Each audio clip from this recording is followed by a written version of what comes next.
আজ হচ্ছে 14ই জুলাই, আর আজকে 12311 যেটা হাওড়া থেকে নেতাজি এক্সপ্রেস প্রতিদিন ছাড়ে, যে ট্রেনটা 1866 সালে প্রথম তার যাত্রাপথ শুরু করেছিল আর তখন দিল্লি পর্যন্ত চলতো।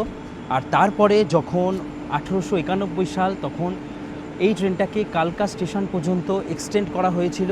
ব্রিটিশরা কলকাতা থেকে যেহেতু ওই সময় পাহাড়ে ঘুরতে যাওয়ার জন্য এই ট্রেনটাকে প্রেফার করতে, জানো যেভাবে আমাদের দার্জিলিংয়ের টয় ট্রেন একটা লাইন ওনারাই বলা যেতে পারে ব্রিটিশরাই করেছিল, তো সেরকমই কিন্তু হচ্ছে এই একটা জায়গার যাওয়ার ট্রেন কিন্তু ওনারাই এই জায়গার ট্রেনটা যাওয়ার জন্যই কিন্তু এই ব্রিটিশরাই সমস্ত কিছু ছিল।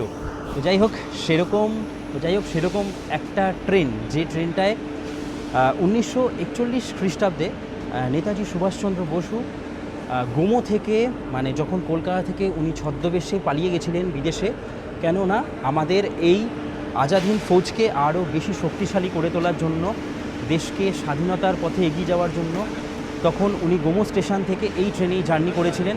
আর আজকে হচ্ছে সেই ট্রেন যেটা 2021 সালে কালকা মেল থেকে, মানে 2021 সালের 23শে জানুয়ারি কালকা মেল থেকে এই ট্রেনের নাম চেঞ্জ করে দেওয়া হয়েছিল নেতাজি এক্সপ্রেস। আজকে আমি সেই ট্রেনেই জার্নি করছি, আর এই ট্রেনের জার্নি তোমরা এখন এই আজকের ডেট থেকে এই একদম ব্র্যান্ড নিউ LHB কোচের সাথেই করতে পারবে।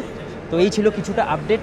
কারা কারা সামনে মানালি যাচ্ছ, কারা দিল্লি যাচ্ছ, কারা কালকা যাচ্ছ, বা কারা চণ্ডীগড় যাচ্ছ, অবশ্যই জানাও। তারা কিন্তু একদম এই ব্র্যান্ড নিউ ট্রেনের সাথেই জার্নি করতে পারবে। দেখো আজকের এই জন্য কিন্তু মালা দিয়ে, ফুল দিয়ে পুরো ট্রেনটাকে সাজানো। চলো, এরকম পুরো ভিডিওটা ডিটেলসে দেখার জন্য অবশ্যই নতুন টেস্ট ইউটিউব চ্যানেলে যাও, আর অবশ্যই ইনস্টাগ্রামকে ফলো করে দিও। টাটা।